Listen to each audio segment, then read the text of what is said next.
What's up, Archons? I'm Flightless Pheasant, and today we got what I think will probably be the last update on the Prophetic Visions game found. It's a shipping update. Also, last week there was an update to the Master Rulebook and the TRG. I didn't get to talk about it because I was at Portland, and the hotel's internet was terrible. So, I'm going to combine those two announcements together and kind of do them both here, but we're going to start with the shipping update. Then we'll talk about the Master Rulebook and TRG update. Neither one is super ground shaking, so it's not like it's a really big deal, but I want people to hear it and understand and know what's going on about both of those. So, we'll start with the shipping update. Shipping update including news on the Asia palette. Greetings, Archons. We're happy to share that shipping for KeyForge Prophetic Vision Pledge Rewards is complete. Of course, some of you may still be waiting for local delivery of your items, but all pledges with completed shipping information have been sent out from our warehouse. Yeah, most people have already got it in hand, which is incredible. If you have any issues with your pledge, like shipping address, missing items, damaged items, please reach out to our customer support page, link there. We ask for your patience as we get to each one. Yeah, it's all shipped out, so I think this is the last we're going to hear from the Prophetic Visions game found. We might hear when they announce draconian measures, assuming they do a game found for that, which, I don't know, thinking maybe not, but we'll see. Still possible. And then update on Asia palette. Now to an update on the Asia palette. As mentioned in our last update, the Asia palette heading to the hub in China was stopped in customs. This palette includes rewards for all backers in Asia countries. This process is in the past typically took a day to a few days before moving on to the hub and beginning the process of being broken down for local delivery. Unfortunately, the palette is still in customs and will not be released at this time. It has not been released at this time. We are unaware if this is due to increased scrutiny over trade wars. We are continuously working with our shipping partners and Chinese customs officials to fulfill any requests or clarifications with the shipments to get this moving through the hub. We apologize for the delay in getting rewards to backers in the region and hope to get this resolved soon. As mentioned before, once it reaches the China hub, it will be broken down and prepared for delivery to smaller hubs in each of the various countries. It will then be sent out for local delivery. Backers should receive an email from their shipping partner to confirm their shipping address. Continue to look out for this email and respond to it right away to ensure smooth delivery. Okay, so it looks like the Asia palette is still delayed in customs, but hopefully that won't be too much longer. But yeah, looks like everything's out of the warehouse, all out into people's hands, and they should be getting it very, very soon, which is very exciting. Good news. Now, as far as the Master Rulebook update and the TRG update. So these are not huge updates, but we'll kind of go through them, and we'll read the article, and we'll see what they have to say. But nothing earth-shattering here. This is all pretty standard and or expected things. So, the KeyForge Master Rulebook is the comprehensive rules of play for the game of KeyForge. It is the game's most authoritative source and contains a detailed glossary, official errata, frequently asked questions, and a timing chart. It is primarily a reference document to help players find answers to specific questions. We update this rulebook periodically as new card sets are released and new questions arise about how to resolve various card interactions that occur during games. Note, if you're new to KeyForge, the best way to learn is to read the Learn to Play and watch the video tutorial. Yeah, don't dive directly into the Master Rulebook. The Master Rulebook is for resolving specific questions about specific interactions, not for getting a general understanding of how the game is played.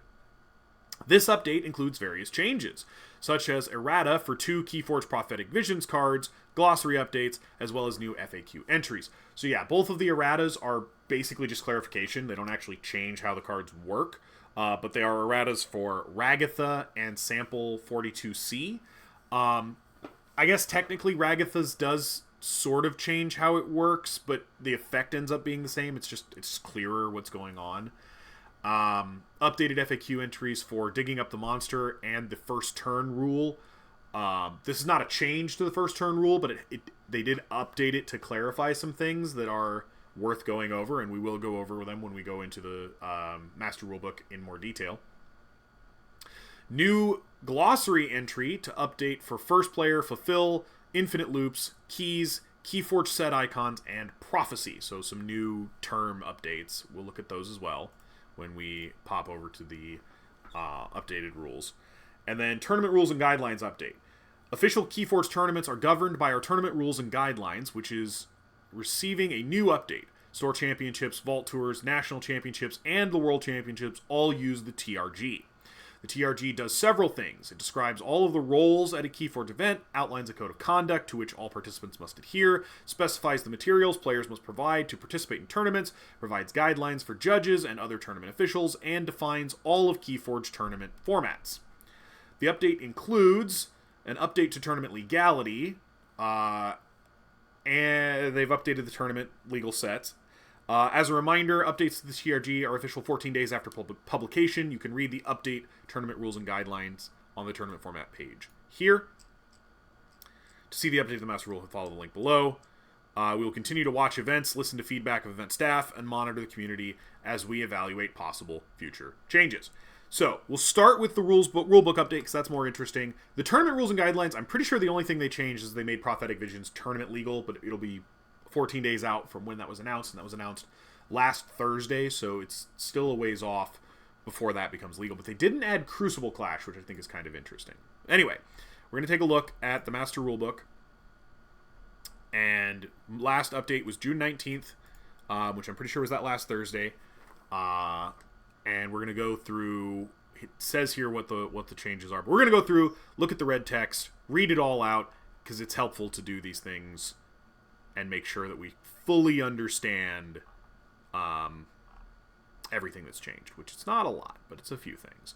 So you'll see all of our keyword glossaries and rules glossaries. It's all basically the same. No red text here. Like I said, this is a pretty small update overall. They didn't change a lot of things. Oh, okay. So yeah, here's the first one. It's fulfill. So a lot of this was already here. The new stuff is once all fate abilities on the revealed cards have finished resolving, each revealed card is put into its owner's discard pile and the prophecy is no longer active. So one of the questions that's come up a lot is there a way to put multiple fates under a single prophecy? And as far as anyone's been able to determine, the answer is no, but they keep the plural language just in case something in the future causes it to be possible. It's future-proofing, basically, just to make sure that even if something changes in the future, we already know how to resolve it because it will already have been clarified. And I think at one time there were going to be ways to put multiple fates under a single prophecy, but I think they backtracked on that. And right now there's no way to do it, but that doesn't mean there won't be in the future.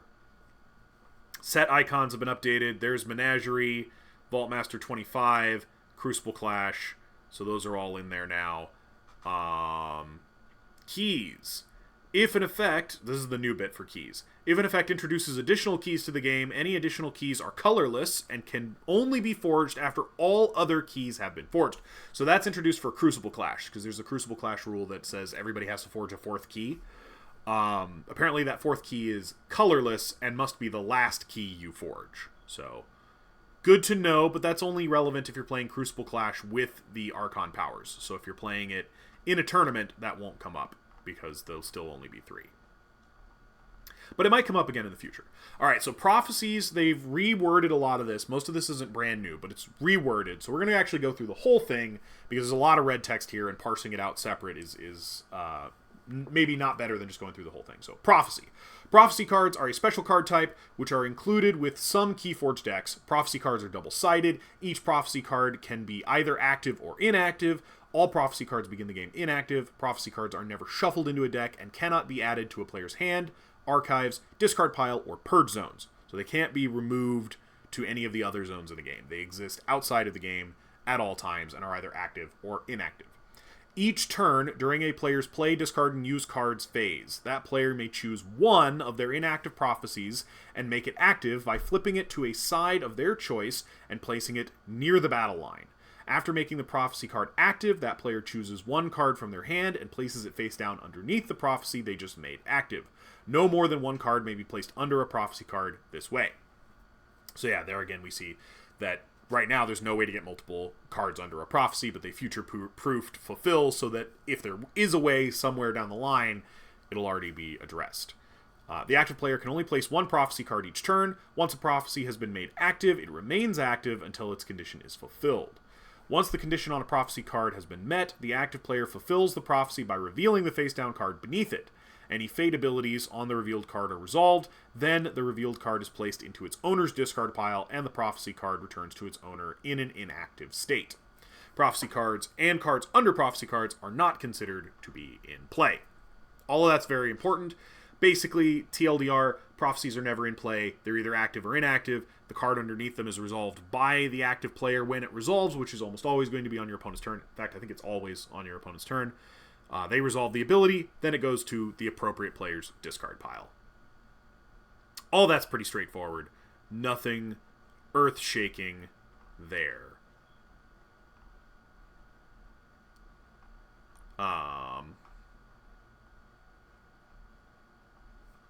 Okay, so I want to check one more thing before we move on, because I thought it was in here, but I didn't see it as we were scrolling by.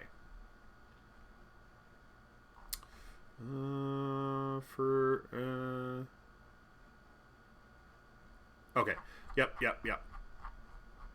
Alright, so we're going to scroll all the way back down, because it gets addressed somewhere else. So, erratas. We got a couple of new card erratas. First up is Ragatha. Ragatha reads, Treachery. After an enemy creature reaps, deal 3 damage to each of Ragatha's neighbors. So, what that said previously was Treachery. Each enemy creature gains after reap, deal 3 damage to each of Ragatha's neighbors, which is a really weird way of phrasing it. So instead it just says, okay, instead of giving those creatures that ability, Ragatha has the ability, and that's just simpler. It's cleaner. It looks better. It works better. It's less confusing. It's good. And then Sample 42C says, action, move 1 amber from your opponent's pool to Sample 42C. If there are 4 or more amber on Sample 42C, forge a key at no cost and purge Sample 42C. Fate, the most powerful enemy creature, captures half of your amber, rounding down. I'm not exactly sure what the clarification change is here, because I haven't looked at Sample 42C next to this, but I know that that's basically what I understood it to do before, so there's not a massive change there. It's pretty much working the same way it did before, possibly with a slight wording change. Okay, so we're down into the clarifications where we go over specifics. Here's a clarification on the first turn rule that we didn't have before. So, but we knew it already had been kind of addressed, because if you look at the first one there, it's a ruling for phase shift. And it talks about how the first turn rule can be modified by card effects, but they wanted to address this one specifically. So, it's the first turn of the game, and I'm going first. I choose Logos to be my active house, and I play Unity Prism. Does this allow me to play 3 additional cards this turn, even though the first turn rule is in effect? So the answer is, playing Unity Prism will allow you to play a total of up to 4 cards from your hand this turn, since the first turn rule can be modified by card effects. We know this because Phase Shift has the same ability, where it allows you to play another card from your hand that isn't Logos. And Wild Wormhole does the same thing, where it says, yep, you still play the top card of your deck, even though the first turn rule's effect. So we know the first turn rule can be modified by other cards. We just didn't realize that Unity Prism would do it, and Unity Prism will allow you to play 4 cards on turn 1, which is a big deal. It's a very big deal. Notably, it will not let you discard those cards. So you're still stuck with playing them if you want to get them out of your hand, but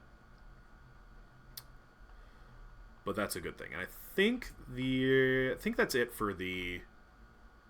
There might have been a card-specific FAQ. Okay, yeah. So digging up the monster. I have the top half of Ultra Graviton and the top half of Sir Colossus in my hand. If I play Digging Up the Monster, can I search for the bottom half of Sir Colossus and the bottom half of Ultra Graviton, or does Digging Up the Monster's ability only allow me to search for the 2 halves of the same creature? So when resolving Digging Up the Monster's playability, you may search for any 2 halves of a gigantic creature. They do not have to belong to the same gigantic creature. In this case, yes, you could search for the remaining half of Ultra Graviton and the remaining half of Sir Colossus, and after finding them and revealing them to your opponent, put them on top of your deck in any order. So that's, I assume, true for all of the other fetches as well. You do not have to fetch both halves of the same gigantic. If you have multiple gigantics in your deck, you can fetch different parts of each one when you go looking for them, which is good to know. It's good clarification. And I think that's the last clarification in the rules update, but we're going to scroll through and just double check, because I've been wrong before and I will be again. Let's see. Nope. All right, so that's all of it. Okay. So that's it for that, and then we're going to look at the official TRG, and I think the only change here is that they added Prophetic Visions to the legal sets. Pretty sure there's no other red text anywhere in here as we scroll through. Yeah, nothing. Okay, there it is. So they added Prophetic Visions to the legal sets, but they didn't add Crucible Clash, which is interesting because they had told us that Crucible Clash was going to be added to legal sets, and so far it hasn't been. So I don't know. We'll have to see if that's forthcoming. And I'm not sure why they didn't go ahead and put it in right now, but anyway. So that's the news. Those are the updates. All of the shipping has been done for Prophetic Visions. It's all out the door. There's a Master Rulebook update. It's pretty minor. There's a TRG update. It's even more minor. Everything's pretty stable right now. I assume we're going to be getting the summer event announcement anytime now. Like, I can't believe we don't have it already still. But I imagine that's coming soon. And we'll probably get an announcement for the Prophetic Visions pre-release also very soon, I would imagine. Like, a lot of my local stores are already trying to schedule it because they're just kind of guessing when it's going to be, and they're hoping that they're right, and I hope they're right too. But yeah, so that's all I have for you today. But look out, because the future's got new stuff in store. I'm definitely going to be talking about Portland. It was a great experience. I have a lot to say. It's going to be really, really cool, but not today. So until next time, later, Archons.